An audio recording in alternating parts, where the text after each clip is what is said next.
Hey folks, welcome to this special edition of Roland Martin Unfiltered. She is somebody who's always been unfiltered her entire life. I'm talking about poet Nikki Giovanni. She recently stopped by the studios of Roland Martin Unfiltered to discuss her new book on poetry, but we managed to talk about everything else but her book. Hope y'all enjoy this conversation.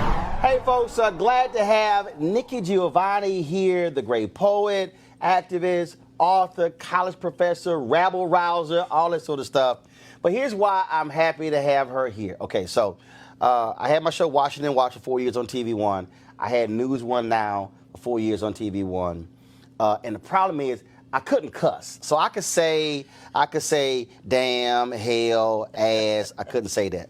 Okay, so y'all need to understand, I have been wanting to tell this story. This is flat out one of my favorite quotes of all time.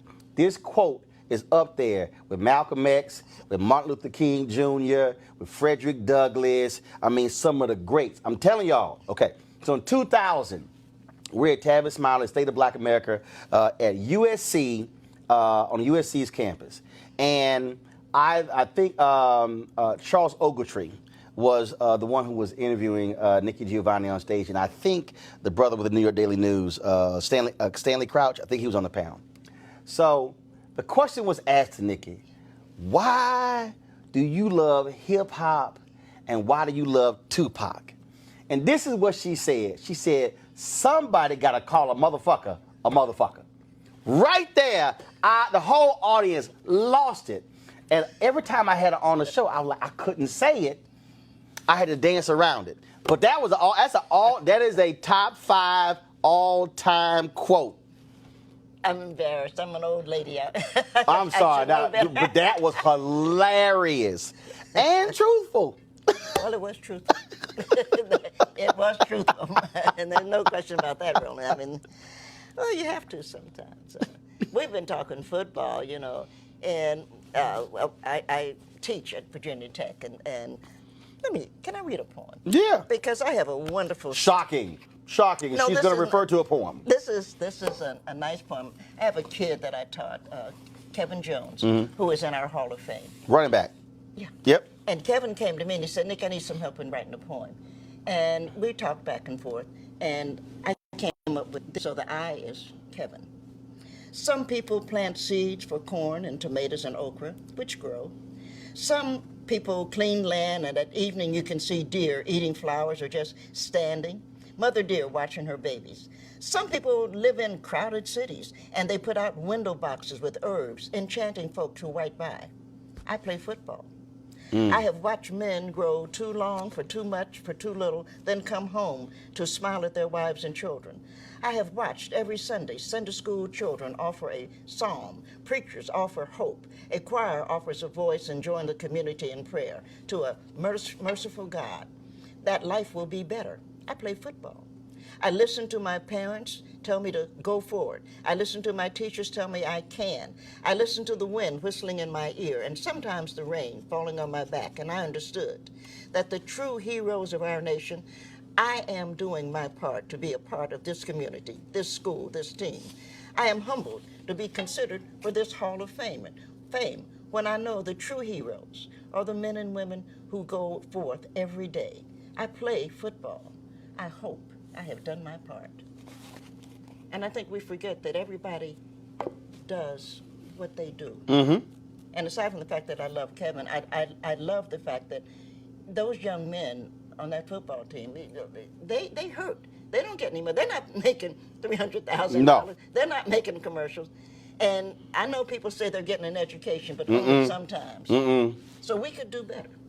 Well, the thing that's interesting to me, like even as you were reading that, because the thing about poetry, first of all, poetry is personal. It's deeply personal. I was at Black Book Images in Dallas when they were still open. Yeah, I remember that. And I had somebody who came in and they said, I got a book of poetry and I want to sell it. And I said, well, the question is, are people gonna buy it? And so Emma Rogers, who owned it, I said, Emma, I said, how much poetry do you sell? And she went, you see the top of that bookshelf? She went, start right there and go all the way over there. She says, those are all poetry books that haven't been sold. And I said, so I always want to ask you this. When you hear that, why do you think people don't gravitate to poetry to purchase? I think people, first and foremost, that's not true. I've had 3 bestsellers for whatever things like that mean. But I think that we, the poets, have to come out and tell the truth, which means you're going to be offending people. I've been watching my mailbox lately because Right. I'm not fond of the president. I think he's crazy, and I think he should be impeached if not arrested. And so, now I look at my mailbox. I have to make sure that nothing's in there. Because, and this disturbed me. Just let me say this one thing.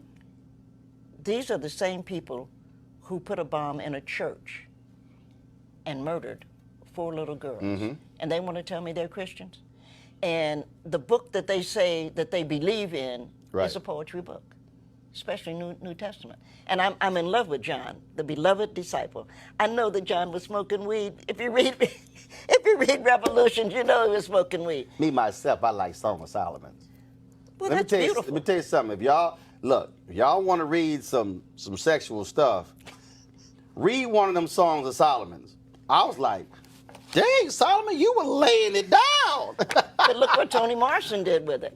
So you're going to take these wonderful lines, words, images, metaphors, and you're going to find a way to use them. So I don't think you write a book because you want it to be a bestseller. I think you write a book because you want to tell the truth. Right. Well, now here's what's interesting though. So while you were reading that, ask somebody who speaks all across the country, and ask somebody who tells stories when speaking.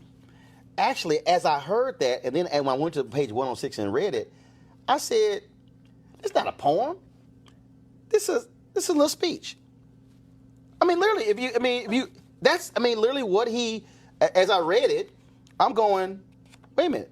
He could walk to the podium, and to accept an honor. That was a speech. I hope so. So it calls you to look at it differently, as opposed to, oh my God, that's a poem. No.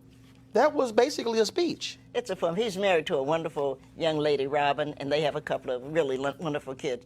But I wanted to say something, not only to Kevin, but to all of those young men and women.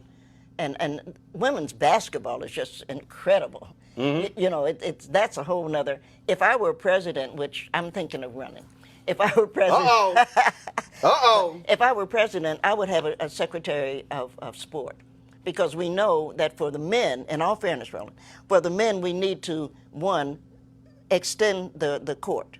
because they're too tall, and we need to raise the basket. The only thing that's working right now are the women, because they're the ones who have to think. The guys just have to throw it down and drop it in. Yeah. And so I think that we need to think about. It is brilliant watching when one of the best games ever was when Connecticut played Tennessee. Oh. They were balling. Yeah. And then I went to, when Texas A&M, my alma mater, beat Notre Dame in the national championship, I went to Indianapolis for the game. See? And it went down to, and that was, one of the most exciting games, period. Because they have to think. Right. And I'm teaching Taylor Emery, and of course she's like the number 1, number 2 women's basketball player in America, and I'm so proud of her. She's a good writer too, just a great kid. I'm not against the men. I don't want somebody to write me, but the men are tall and big, so we're going to have to extend that court. To make them have to think. I grew up watching and celebrating Moses Malone and Hakeem Olajuwon. Yeah. The footwork of Olajuwon is just unbelievable. And I hate now seeing a dude 7 feet tall taking a three-pointer. I'm like, get your big ass down on the block and put your back to the basket. And but the game is now just about everybody jacking up three-pointers, as opposed to really, the art. You think back to Magic Johnson and James Worthy and Byron Scott and Norm Nixon and Abdul-Jabbar with Showtime. Yeah. That was poetry in motion. It was. In terms of just how they would just flow. And it is different now watching it where, like, even my Rockets, I can't stand watching James Harden hold the ball for 20 seconds. And I'm like, dude, can you pass the ball around, please? I appreciate that. No, it's boring. We need to make that, don't you think we need to make that change? Just like men's tennis, and I'm a big tennis fan. Oh, now with the speeds? Well, we need to make them have to play 5. It's a wonder they don't all drop dead, a heart attack or something. And I think 2 out of 3 is going to be fine. I think that's going to work. I think we need to do that. But I also think that we need to put a roof so that they're not playing at 102 degrees. Yeah. Even though I don't, if from Houston, I don't mind if I got to play golf for money. I want to play at 1 o'clock in August. I want you to wilt. Shame on you. I want you to wilt in that sun. But see, I live down the mountain from Greenbrier, so you can come. You can come. I played there. Yeah. I played there. Oh yeah, great course. All right, folks, back to our Roland Martin Unfiltered video in just one moment. Now, a word from one of our Roland Martin Unfiltered partners. You've heard me say it before, and I will say it again. Write down this website, marijuanastock.org. That's marijuanastock.org. I'm going to tell you why it matters. Legal marijuana has grown to become a $9 billion industry in roughly 6 years. Forbes magazine predicts the market will continue to grow to nearly $50 billion in the next 10 years. So whether you like it or not, legal marijuana is a growing industry, and it is only going to get bigger. Now, if you're an investor, you get it. You look for business models that are easy to understand in industries that are trending up. Our friends at Transatlantic Real Estate made their business very simple. They buy land that supports legal marijuana operations and lease it to high-paying tenants. So you are investing in the landlord of a licensed marijuana farm. Stop working so hard for your money. Let your money start working for you by investing in the legal cannabis industry. You can invest as little as $300 up to $10,000. But you can't wait. This crowdfunding opportunity is only available for a few more days. They say that you either make things happen, watch things happen, or sit around wondering what happened. Don't be the person watching and wondering. Don't let another investment boom get away from you. It's time to make something happen for you, your finances, and your family. And don't forget my pro tip. To be included, you must complete and confirm your application. And be sure to complete the process. Go to marijuanastock.org. That's marijuanastock.org. Get in the game, folks. Do it now before time runs out. Now back to your Roland Martin Unfiltered video. You call this a good cry. Yeah, I do. What we learned from tears and laughter. Where did the title come from? Probably, I had a seizure, and that's a long story. But I had a seizure, and my doctor, who I always laugh because Gregory is cute. So I listened to him. Not that if he was ugly, I wouldn't, but he's cute, so I do. And Gregory's position was, I eat too much salt. I don't get enough rest. You know how they go through it, because I'm a woman. You have to go through, and I'm black. So the first thing is always you eat too much salt. And I was saying to Greg, I don't think that's the problem. I think the problem is I never learned to cry. And I think that I kept so much in. And now in my 70s, it's coming out. And if I would learn to cry, I would have avoided this seizure. Now, when you say cry, like Tears running about down what? your eyes. Just I have a dear friend who's in prison. He'll die there. He's got cancer. I have the things that make you sad. My mother died in June. My sister died in July, and my aunt died in October. I didn't have time to cry. I had to take care of them. I'm the oldest person in my family, and you hold things in. Yep. You know, my mother and father had arguments every Saturday. You hold things in, and when you keep holding it in, eventually it's got to come out someplace. So it comes out of your eyes, or I didn't start to drink until actually I went to Virginia Tech. I learned to drink. My father was alcoholic, and so it looked like alcohol was a bad idea. And then I went to Virginia Tech, and I have a dear friend. She'll be mad at me for saying this, but she reminded me, you know, wine was Jesus had wine. Right. The Last Supper. He flipped that water to wine. And so she didn't make me start drinking, but she let me see how wonderful it is to drink with your friends. So I've learned to drink, but you have to let things out. And I said to my doctors beyond, I said to Gregory, I think if I had learned to cry, I wouldn't have this seizure. What did he say? He said, I think you're wrong. And I said, Gregory, I have given you a gift, because it's true, I have. I said, you need to create something, the Nikki, and when people come in and they're having, you know, problems, you need to say, oh, you have the Nikki, and you need to show them a good glass of champagne. We'll do this every night. You need to laugh about this, but you need to learn to cry when something's sad. You don't need to learn to be strong, because we live in a nation that tells you, oh, you know, you'll get over it. My mother died. People actually had the audacity, the stupidity to say, oh, you'll get over it. How you gonna get over your mother being dead? Right. I didn't get over my dog dying. Well, my dog is Wendy. Wendy died, and I've got, she is buried in front of the house with a plate. How do you get over what you miss or what hurts? You don't. You have to let it out, and that's why you have friends. And your friends shouldn't tell you, be strong, be brave, you can do it. Right. Your friends should say, oh, girl, go on and cry about it. I'm right here. That's what a friend is for. So we were at Aretha Franklin's funeral. It was interesting because, so Gladys Knight, so she was to my right. So we're in the front row, she's to my right. And she was really broken up about Aretha dying. And so she was crying. And so then Jennifer Lewis, who was sitting in her seat row behind her, she comes over. And so she's just standing right next to her, and so she's hugging her. Then she's just rubbing her back. And so then I walked over, and I was to hand Jennifer something, a fan or something. She says, no. She said, Roland, you gotta do the old way. You gotta go here and fan them yourself. But it was just one of those things where, again, versus just letting her sit there alone. Yeah. She didn't say anything. It was just there just to rub her back.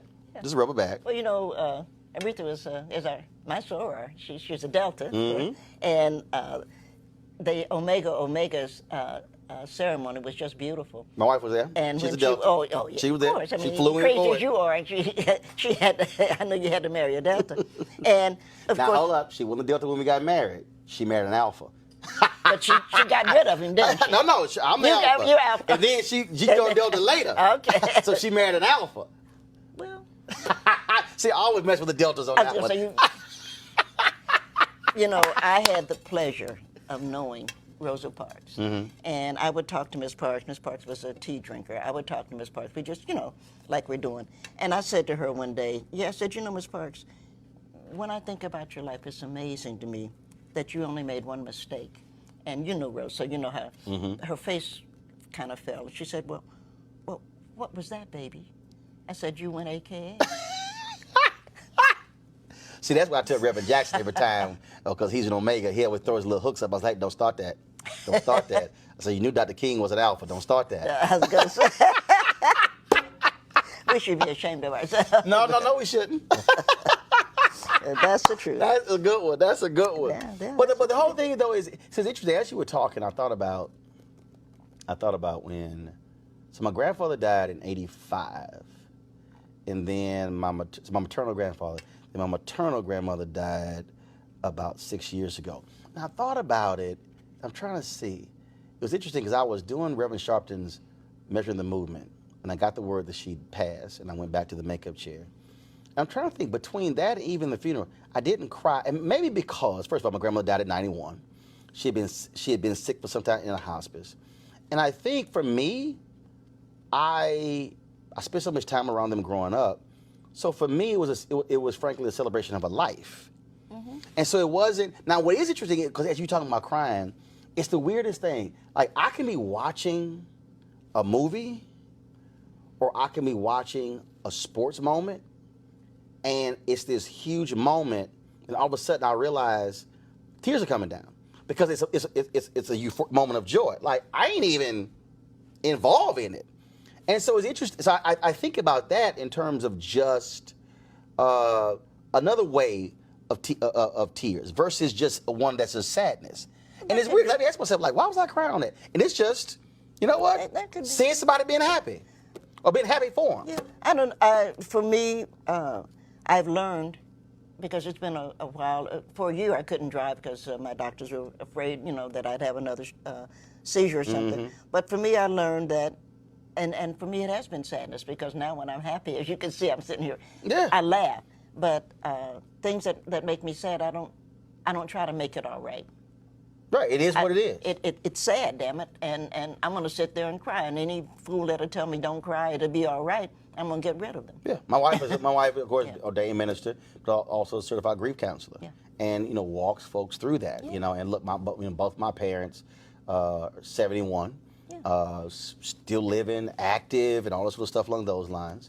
But yeah, when I've had fraternity brothers who've lost their dads recently, and I reached out to them, and I'm like, I said, I understand that relationship, especially black men who've had fathers who were still in their lives who passed away. I mean, it's a whole different sort of connection. Yeah. And men, of course, are worse than anybody, because men are like, I got to be, and men need to learn to cry, because what you end up doing is you don't cry, but you kick your dog.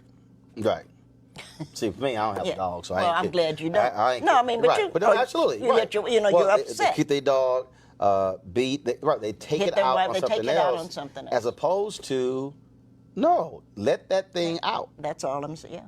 But Steve Perry and I had this conversation, and in fact, we had him on the show, and we see this especially with young brothers. So like now, when I take pictures with young black men, I'll tell them, if you're not smiling, we can take a picture.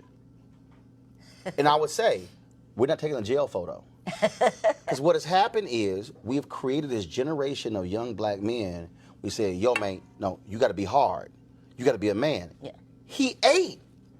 Right. And literally, mothers would say, take a picture of my son. And I said, dude, we will stand here until you smile. And then people go, why are you making them smile? I said, because I'm not taking a damn jail photo. Right. It's a photo, bruh. Just smile. And I'm seriously, we'll be there, it'll be a standoff. And I'm like, ain't gonna be no picture. Because I just don't understand this notion of, we gotta raise young boys to grow up hard. Yeah, well, I got another one that'll make everybody upset, but I don't understand why men measure the size of their penis. Because there isn't a woman on earth that fell in love with the size of a man's penis. We fall in love with the size of a man's heart, and sometimes his mind.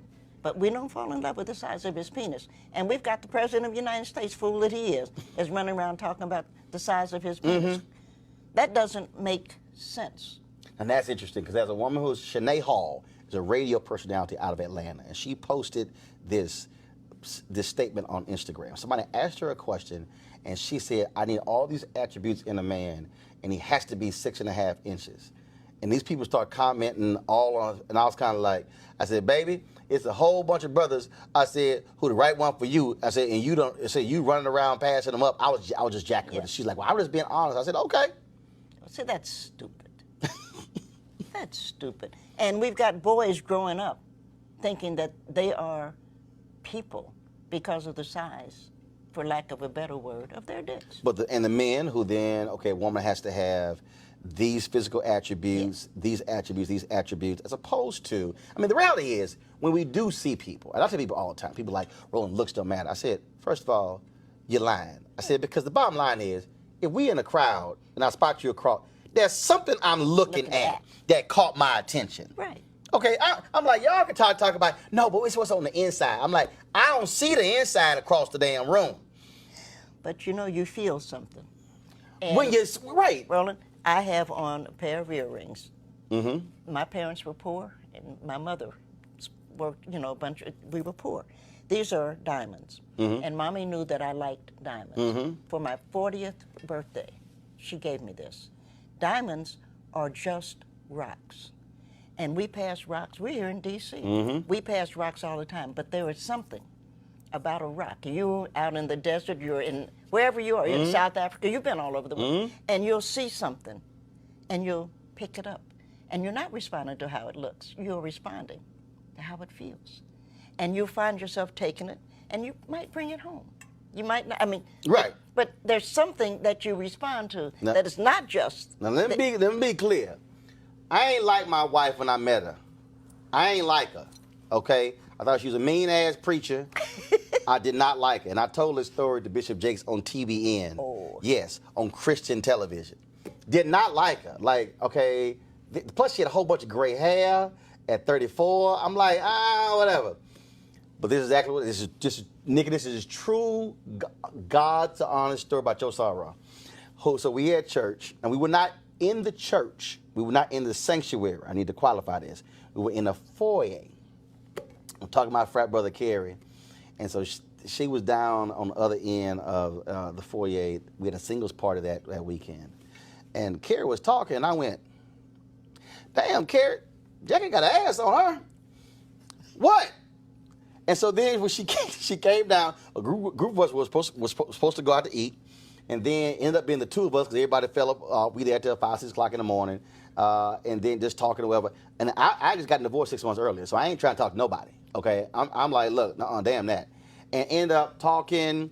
Go out a couple of days later, and been together ever since. And I told her, I said, see, I personally think what you were saying, God was trying to send me all these other signals, and I wasn't trying to feel that. But he said, just show him the butt. He'll figure everything else out later. So I told her, you wore the right pair of black pants on the right day. I said, that's what got my attention. I told that story to Bishop Jakes, and he hollered. I got emails from all over the world. Said, did you actually just go on Christian TV and said your wife's butt? I was like, look, I ain't going to lie. I said, I'm telling you, that's a true story. I said, and she's still here. And I tell her, right pair of black pants on the right day. There's power in the black woman's booty. I'm just saying.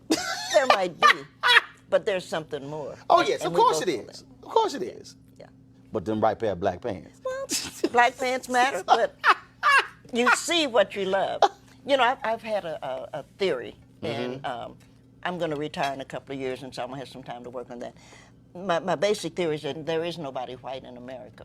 The only people who could possibly be white are, in fact, immigrants. Okay. Because American white people, especially the rich ones, they had babies. The wives had babies. But they didn't want their wives to be messed up. They didn't want somebody else fooling around with those tits.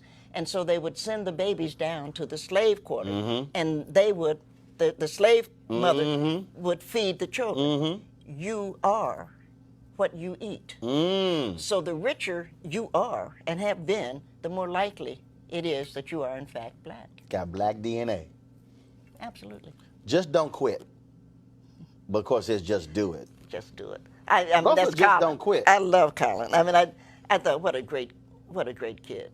What a great kid. You know, I grew up with, well, not grew up with, but my generation, Muhammad Ali. And he was a great man, just a great man. And the Tommy Smith, yeah, John Carlos. Just great. And just celebrated the 50th anniversary of that. Yeah.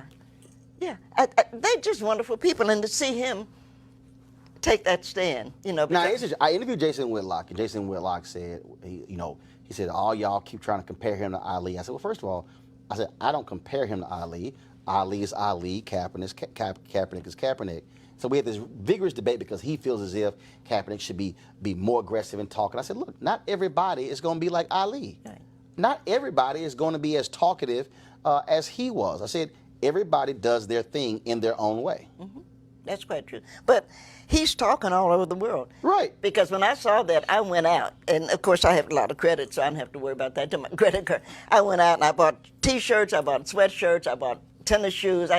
I did the whole thing, and my class was laughing at me. You know, I teach a class every day, Tuesday and Thursday, and my class laughed. I said, "No, he doesn't need me. He doesn't need us. I'm 75. Colin doesn't need a 75-year-old woman." But I thought if he could take that stand, because he lost a lot. Yeah. If money would be important, but then you know. What did James Brown teach us? Money don't change you, but time is taking you on. Get down with it. I love James Brown for that. I do. We have to appreciate what the young man did, and he's speaking. Ali did what he did, and I loved Ali. We traveled together, you know, and read poetry together. Really? Isn't he credited with like the shortest? What is it? It was like the shortest poem ever. Something like that. It's one of them Guinness Book of World Record things, credit. But he, first of all, watching films and things along those lines, and surely it had to be a hoot traveling with him. Oh, it was a lot of. Well, first of all, his wife. You know, he was. What's the word? Word is a cock hound. He was a lover of women. That would be the other word. He took pleasure. But his wife trusted me, and so we would be going someplace. You know, he went on the bus. He always had the bus. What she didn't realize is that I had to fly, and so my son and I would, because I'm trying to support my mother at that point, my son, a dog. And plus, the bus takes too damn long. Oh yeah, it took too long. And I don't know why Aretha Franklin would not get on that airplane. I'm like, Aretha, look, I know you had one bad episode, but I remember she called me once. She's like, "Oh, Roland, I'm gonna have to get on this plane because this long bus ride across the country." I'm like, "Queen, that's too long. It's too long. I don't even want to take a connecting flight. I want a direct flight. Yeah. I am not taking a bus 2-3 days to get somewhere." But you know, speaking of she could have taken that time to just relax. And she had a great sister. I knew Carolyn. You know, I knew Aretha, but not well. But I knew Carolyn. You know, and she had a sister, and I didn't know Emma at all. Sometimes you need, when you're as famous as that. Oh, I agree. Sometimes you need some time to yourself. Buses work. I didn't have time to be bothered with it. Oh yeah. So his wife would say, "How was the trip?" You know, I said, "Oh, it's great. really smooth." Yeah. It's none of my business what Ali did. I'm not gonna be married to it's not. When you think about these iconic figures, the thing that because as you were talking when you mentioned teaching, Dr. Maya Angelou, so a month before she died, and I had never in my life thought about it this way, because when you're talking about teaching, so we had the National Portrait Gallery, they unveiled her portrait, and then they had the Smithsonian Museum of African Art, so they had a birthday celebration for her. So I'm interviewing her, and I think I made some reference to my brothers and sisters being teachers. She said, no, you're a teacher. She said, I watch you. You use the medium to teach. Talk about that you don't have to have the title teacher to actually teach people. It's true. Whatever lane you're in. Whatever you're doing. Let me tell you this about Maya. Maya was only 2 hours away from me. And I got to be a friend of Maya because she was always very nice to my mother. She would run into Mommy, and she was always very nice. And so over a period of time, we got to be friends. But Maya thought she could cook. I mean, I know you heard her say that. I think I can cook, but I'm right. I cook very well. So I would go down to see her because now she's in the wheelchair. I'd go down, and she would cook something, and I would say, "Oh, this is pretty good, but why didn't you?" You know, and so I guess she was in the mood one day, and she said, "Why don't you come on down?" I said, "Okay," because my best dish is a rack of lamb. Okay. And I said, "I'll bring a rack of lamb so you can learn how it should be." But she couldn't be. She had a real kitchen. I mean, you know, a gas stove and stuff. So she had to be here because she couldn't be close to the gas there because she had oxygen tank. Yeah. And so I did it. I made it, and it was beautiful. I'm a good cook. You like, look, I got it. It was beautiful. And we sat down at the table. You know, she always set a really pretty table. And so cut it, and she ate it. And she's looking at it, because she's trying to figure out what to say. She said, "It could use a little salt." So she's like, "I'm going to find something to say." She's like, "I'm going to knock you down a one pit." Girl, you should be ashamed of yourself. You know, this is a perfect rack of lamb. See, that's like when Obama went down to Louisiana, New Orleans, and Leah Chase, and she served her gumbo, and Obama reaches for the hot sauce. And she said, "Look, don't nobody put hot sauce on Miss Chase's gumbo. And that thing went all around the neighborhood and then the city. I mean, it went everywhere. People like, hold up, did he, like, grabbed it before he even tasted it. She snapped on him. She's like, I don't care, you the president. You don't put no hot sauce. You don't put no hot sauce on, not on Leah Chase gumbo. Oh, no. And you ain't take. Miss Chase was wonderful. I cracked it when she told me that story. I had the pleasure of knowing Miss Chase. You know, Leah was the husband, and he was over in Paris. Dookie. I had the pleasure of knowing her, and I had the extreme pleasure of being a good friend of Edna Lewis, who was on a stamp. You know, they finally put Edna on a stamp, which they should have. She should have her own stamp. They put Edna Lewis and Julia Child and James Beard and somebody else. They put them all on the stamp. But talking to the, you know, you don't do that. You don't put any salt on it. Either eat it, well, as my grandmother would say, every time I put something on the table, you have two choices. Eat it, don't eat it. Eat it or leave it.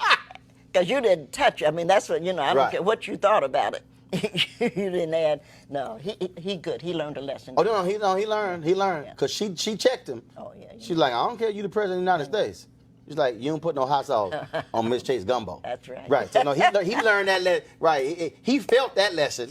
He felt that one. Yeah. When you think about all the things that you've done, is there something that you still wish, hey, you know what? I want to do that. Well, I have the pleasure, and I tease my son. I only had one child. I have a son, and my son had a daughter. And so I tease him all the time. I said, well, you know, no matter what you've been doing in your life, he's a lawyer. I said, but no matter what, you did one really good thing, no matter how you look at it. I said, you had the sense to have a daughter. And it's like, oh, God. But I'm into, right now, global warming, actually. Okay. And it's just a part of, I'm into space and stuff. The Arctic Circle has a worm. And I'm always doing this, but actually you can't see it. It's a teeny tiny worm. And the worm has committed or given a community. The worm lives under like 45, it used to be 45 degree frozen. So it should not have been able to create a community. Right.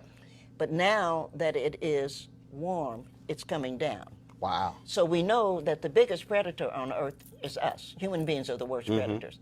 We know that the second biggest predator is the sea urchin. And everybody's upset about the sea urchin, which tastes delicious, by the way. I don't know if you like sea urchin. Never had it. Delicious. Okay. Just cut the head off, and then you have to put to drain everything in it out, and you take tweezers and pull the That inside sounds out. like a lot of work. But see, That's a lot of work. don't laugh and don't correct me, okay? I taught my granddaughter how to fix chitlins. See, I don't want to hear it, Roland. Let me tell you something. Oh my God. Go ahead, go on, finish the story. We have a history, and if I don't teach Kai how to make chitlins, who's going to teach her? No, it's just pork. No, I'm smelling this because, you understand, I went to my grandmother's house. Oh my God. I hit that door, and them chitlins hit me, and it almost sent me into a coma. I ran out that door and stood at the edge of her yard. And my daddy came up, because I went to the house early. He's like, what you doing? I said, yeah, man. Say, dog, I can't go in there. The funk of them chitlins hit me. I said, Dad, I can't do it. I said, so, because my grandmother had a catering business. And so I worked with this since I was 7 years old. And we had to prepare for some wedding. I was like, say, man, I can't go in that house. I said, the funk of them chitlins, I can't do it. Turn them inside out and clean them. But now, of course, they can be frozen. So you're not having any smell. But do you know, you really aren't, do you know where most of the chitlins are coming from now? Where? Denmark. Why? I don't know. But if you go to Kroger, do you have a Kroger here in Washington? Yeah, we got Kroger. If you go to Kroger, you'll see a package frozen, 5 pound, Denmark. I think it's the most interesting thing. I'm going to go talk to them Denmarkians. It's delicious because now they're really clean. All you have to do is you have to check them. But no, they're clean. And beer, God created beer for only one reason. What? To cook with it. Nobody in their right mind. I was sitting there looking at that fool on the Supreme Court now, talking about he drank a beer. No, you didn't drink a beer because beer won't. Well, nobody drinks beer that much that you can't remember anything. But beer was made to cook with. Really? Yeah, you get with your chitlins beer, you get your garlic. Come on now, some cilantro. Oh, cook it low all day long. No, I can't. Oh my God. Roland. Between chitlins and pig's feet, and You know who makes the best pig feet, aside from somebody like me? Ooh, this conversation is killing me. Oh no, the Japanese. Oh, they do a wonderful because you boil them until they're, and then you split them, and then you put, your red sauce, put them in the oven. It's kind of like a barbecue. Oh, and they're so hard. I live in Appalachia.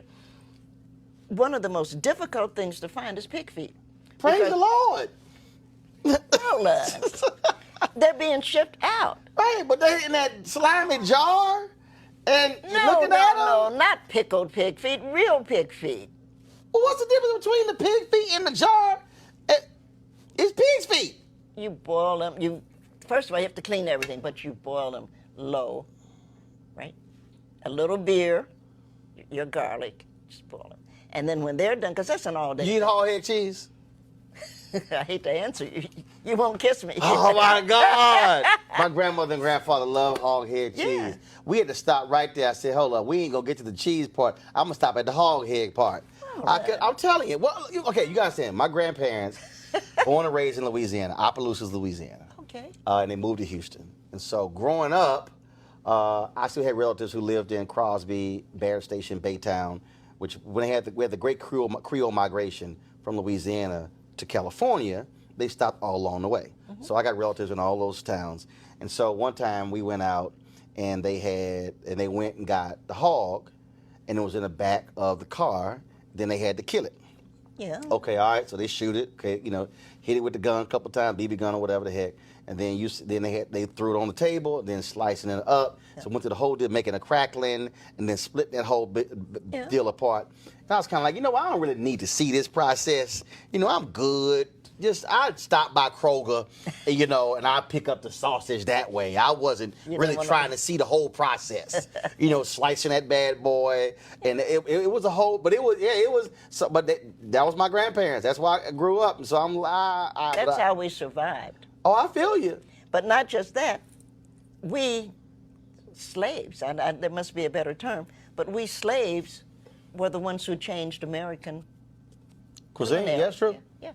We showed what can be done. And the thing that I love best, and I have a lot of white friends, so I get to tease them about that, is greens. Mm-hmm. Because my white friends often used to think, well, what you wanted to eat was the greens. But what we as black people knew was what you wanted was the pot liquor.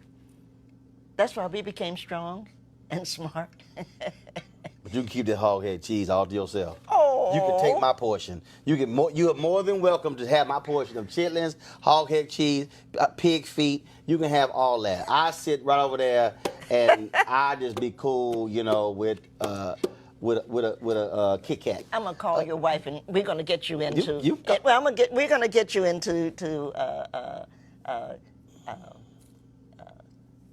urchins, sea urchin. You have to try it. First of all, what you just described is way too much work. I'm not trying to sit there. Tweezers?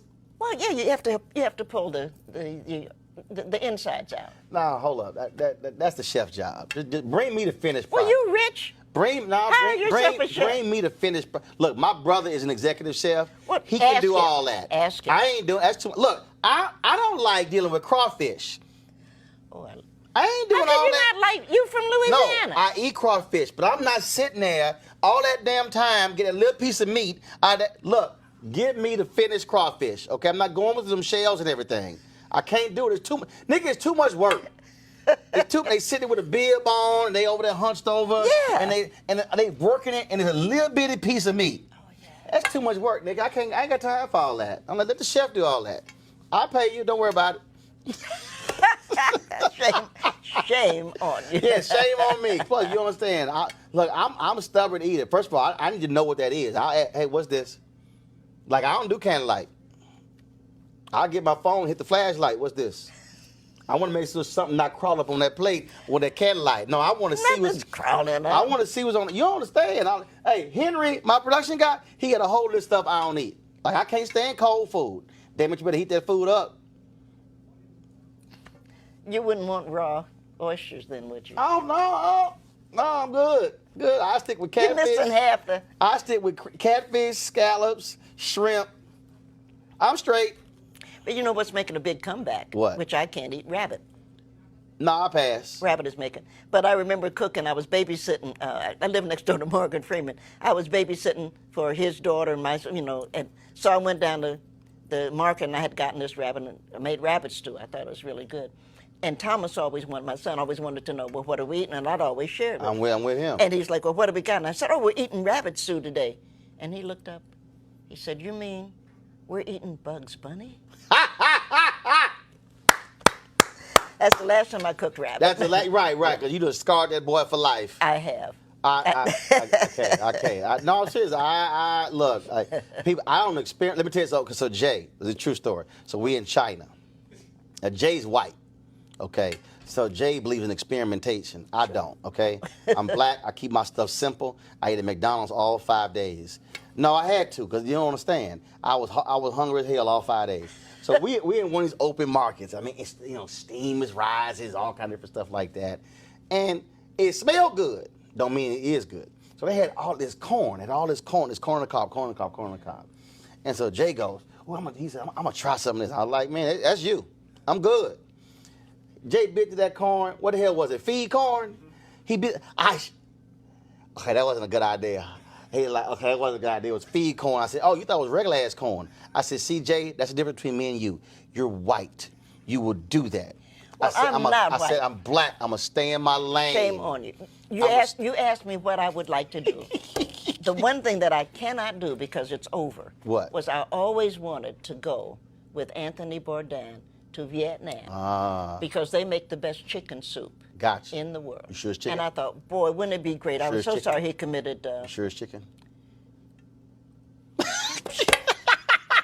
Well, Anthony, no, I'm not sure. I don't know. I have to think about it, but it's delicious. Right, I got you. But Anthony always said he wouldn't eat human, which was smart. I'm kind of with him on that. I am, and he won't eat dog, and I'm with him on that. I'm with him on that. And then the rest of it, then you have to be careful what you eat when you're eating in Korea, especially. Yeah. But I thought, boy, when I was so hurt when he committed suicide, I didn't know him, but I thought, wouldn't it be great to be able to find a way, and we'll go to Vietnam, and we'll just do a show like we're doing this, and we'll eat their stuff. I don't know, Nikki. You might be eating by yourself. I might be commentating. I'm just not. Look, I know what I like. I know what I like. Like Houston's restaurant, I ordered the exact same thing for 15 years. Oh my. I don't even look. Here's the problem when you eat something and you switch it up. Now your palate's messed up and now you're mad. No, you're mad. Look, my first wife, my God. First of all, I used to like hanging out with my family because my family, we cook. Okay, the whole family cook. Every man in my family know how to cook. Right. We don't need no women in the kitchen. Y'all go sit down. We don't need y'all in here. Okay, so we can all cook. And my family, everybody, we got food, we do it up. Nikki, I'm not lying, it's a true story. We go to her parents at San Antonio, just the two of them. I'm like, damn it, we going to eat Chinese. I'm not trying to eat no damn Chinese on Christmas. What's wrong? Damn it, I need a real meal. We go to this Chinese restaurant. It is the most god-awful food. I'm mad. I mean, we eat bad food, not you mad. You want to cuss folk out. The only thing I had on my mind was going to the store and going to buy me a Mrs. Smith Dutch apple crumb pie and some vanilla ice cream to get that taste of that bad Chinese out my mouth. Nikki, why we go to 4 grocery stores, I can't find no Mrs. Smith Dutch apple crumb pie at a single store. I got to sit there at that house that night, mad, cussing, that food in my mouth, that taste on my palate, because it was that. See, bad food will make me mad. Kiss your wife. That didn't do it. I was mad because she the one who took me to the damn Chinese place. So she could have kissed me. I did.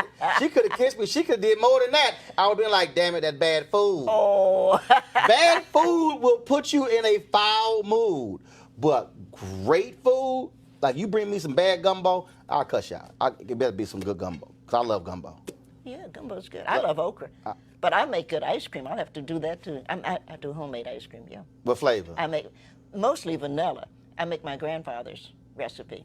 See? I like vanilla, you know. Grandmother liked pineapple. I like chocolate. Well, you can always add chocolate. Put your finger in it. So y'all thought we were talking about poetry today, a good cry. This actually ended up being a food discussion. I'm sure y'all are shocked by that. Last question for you. You said you're going to retire, but that's retire from teaching. Yeah. Then what you going to do? What do you want to do? You going to do like Will Smith did and jump out of a helicopter on a bungee jump over the Grand Canyon? No. Okay, all right. No, I'm going to write. I'm trying to write a couple of books. My granddaughter and I are going up to the Arctic Circle. Okay. We're excited about doing that, and I'm going to learn. Now, see, I hate to say this to you, but I want to learn how to use chopsticks. And I say I can't. I think it's so neat. It is. I go, hey, that's cool. Bring me that fork. I know. I tried. Nigga, you gonna starve by like one little rice on the thing? I don't know how they do it. I don't know how. But they do. So the question is learning something different. Right. I don't know. Look. I've tried. I'm like, say, dog, bring me that fork. I can't be here all day with this dog on chopsticks. I pretty much have learned, and you wouldn't like they did how to open an oyster, and I've been working on sea urchins. I know. See. It's too slimy. There's no life without oysters. It's too slimy. Oh no, that's why God invented lemons. He put a little lemon. Oh. What, that's gonna get rid of the slime? It's not slime. But I ain't trying to eat that. There you go. Was it with a straw next time? No, just put a nice glass of champagne. Well, see, I don't drink. Well, shit. I've never drank in my life. Don't worry about it. It's a digital show. You can cuss. It's all good. You gotta cover your mouth. You can say shit. No, I've never drank in my life. I've never drank in my life. You're deprived. When you retire, you have to No. My brother would tell you, like, I don't want to see your ass drink. He said, you already a fool. I mean, I have never drank in my life. Not even a little champagne to. I've never drank in my life. My dad tried to give me some non-alcoholic beer. I wouldn't drink it. It's just I just don't. And I don't know is it because my mom asked me when I was a kid to fix her some rum and Coke. I don't know why in the hell I thought I was gonna taste it, see if there was enough Coke in it, and just screwed my whole stomach up. I think I probably don't drink. Again, I just never had the desire. Right. And probably because I had an uncle, my Uncle Warren, who's now in hospice care. My Uncle Warren had a Big Gulp before 7-Eleven created Big Gulp. Oh. I mean, I was like, dude, how did you get that big ass cup? And it was all alcohol. And he would come up. But I've never. I mean, we had alcohol. My parents drank. My family. We had parties and stuff. I just never. My brother does. Mm-hmm. I just never ever was interested in wine coolers or anything. And people give me alcohol. I tell people come to the house. I'm like, y'all come drink all this stuff up. I don't know why in the hell they give me alcohol because I don't drink. No, I've just never had any interest. Now I'm always the driver. Well, it's good to have you around. I'm always the one to remember what everybody did. So when it's like, what happened last night? So this is what actually happened. At 9:25, you see, so somebody got to be the reporter on what happened. No, everybody should. There's a dish towel that says, the advantage of living in a little town, which I do, is when you don't remember what you did, everybody else does. There you go. See, I remember what everybody does. My family will tell you like how he remember every detail of what happened at this event, at this family gathering. Oh, yes. Oh, I'm the family reporter. So we're looking forward to the book when you retire, huh? Oh, no, I don't know if I'm going to write that book. That book going to be a little ignorant. But that's how I use social media. So like my niece who just walked by, she does some work for us. She has her own hashtag, the Laney Chronicles, Lani. Oh. So stupid stuff she do, it go on social media. I create videos when she asks me dumb questions. When she's got her hair in a bonnet, I don't care. She's like, oh my God, my hair's in a bonnet. I don't care. It's my social media. It don't mean nothing to me. So yes, I will embarrass all of my nieces and nephews. And then they like, Uncle Roro, you play too much. And I'm like, well, y'all going to suck that thing up. That's what I do. So I'm the most hated and loved uncle at the same time. At the same time. Y'all, the book is A Good Cry. I know we ain't talking about the book, but we're talking about everything else. But I'm sure there are poems in here about eating oysters and hoghead cheese and sea urchins, sea merchants, and everything else. Again, there good crowd. What we learned from tears and laughter, and there's been a lot of laughter in this interview. Nikki Giovanni, always good to see you. Thank you so very much. Thank you. Enjoy yourself. Thank you. And I can't wait for this presidential run, because hell, you younger than Joe Biden. Might as well run. Yeah, why not? Why not? Why not? Well, Oprah might, and that'll be good. I can work for Oprah. How? Oh no, she ain't running. She ain't running. She not gonna run. No, she's not gonna run. She's rich. She ain't gonna run. She ain't gonna run. Just like Michelle Obama ain't gonna never run. I can tell these people. Oh, Michelle shouldn't, because we know what happens when your husband used to be president. No. Oprah not gonna do it. Oprah not gonna do it. Well, if she does, I'm gonna be out there. Vote for Oprah. No, can y'all imagine a presidential campaign with Nikki Giovanni on the campaign? Can y'all imagine the debate between Nikki Giovanni and Donald Trump? So, Ms. Giovanni, your thoughts on President Trump's his policies? Don't even. And then she goes.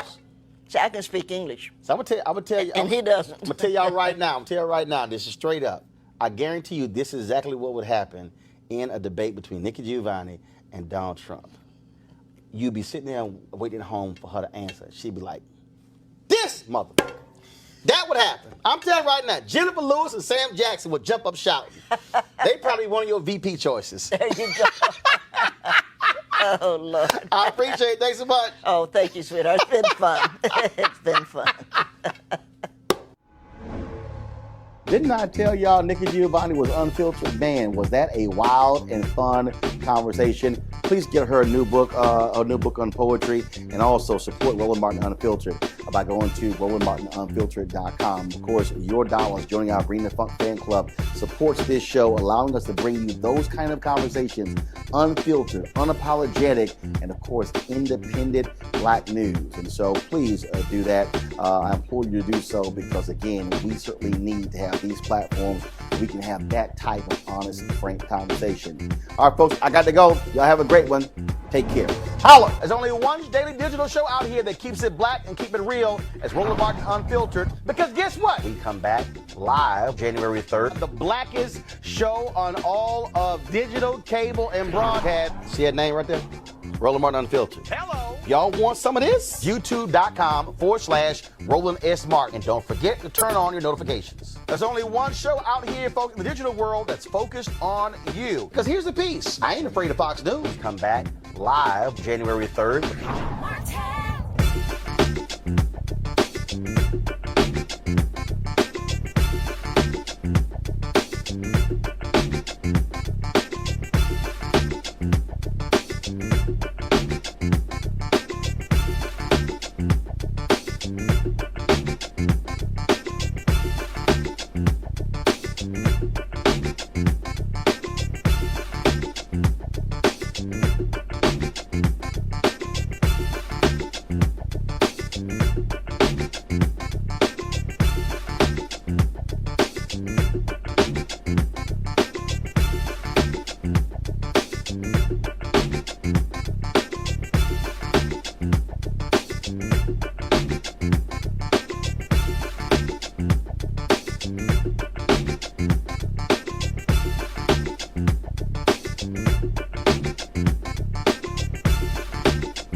You want to check out Roland Martin Unfiltered? YouTube.com/Roland S. Martin. And subscribe to our YouTube channel. There's only one daily digital show out here that keeps it black and keep it real. It's Roland Martin Unfiltered. See that name right there? Roland Martin Unfiltered. Like, share, and subscribe to our YouTube channel. That's youtube.com/Roland S. Martin. And don't forget to turn on your notifications so when we go live, you'll know it. Hey everybody, this is your man Fred Hammond, and you're watching Roland Martin, my man, Unfiltered. Hi, this is Essence Atkins, and you're watching Roland Martin Unfiltered. Hey, yo, Peace World, what's going on? It's the Love King of R&B, Raheem Devon, and you're watching Roland Martin Unfiltered. Hi, my name is Brescia Webb, and you're watching Roland Martin Unfiltered. Ow. Well, I like a nice filter usually, but we can be unfiltered. What's going on? This is Tobias Trevelyan. And if you're ready, you are listening to and you are watching Roland Martin Unfiltered. What's up? I'm Lance Gross, and you're watching Roland Martin Unfiltered. Hi, this is Cheryl Lee Ralph, and you are watching Roland Martin Unfiltered. I mean, could it be any other way? Really? It's Roland Martin.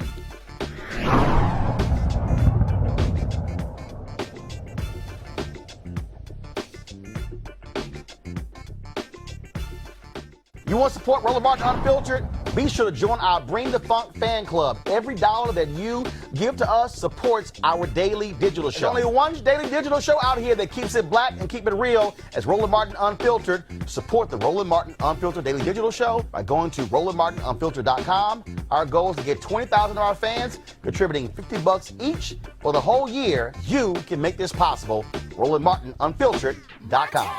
Hey fam, want to check out Roland Martin Unfiltered, the blackest show on all of digital, cable, and broadcast. Check out our audio podcast. There's only one daily digital show out here that keeps it black and keep it real as Roland Martin Unfiltered. Press play.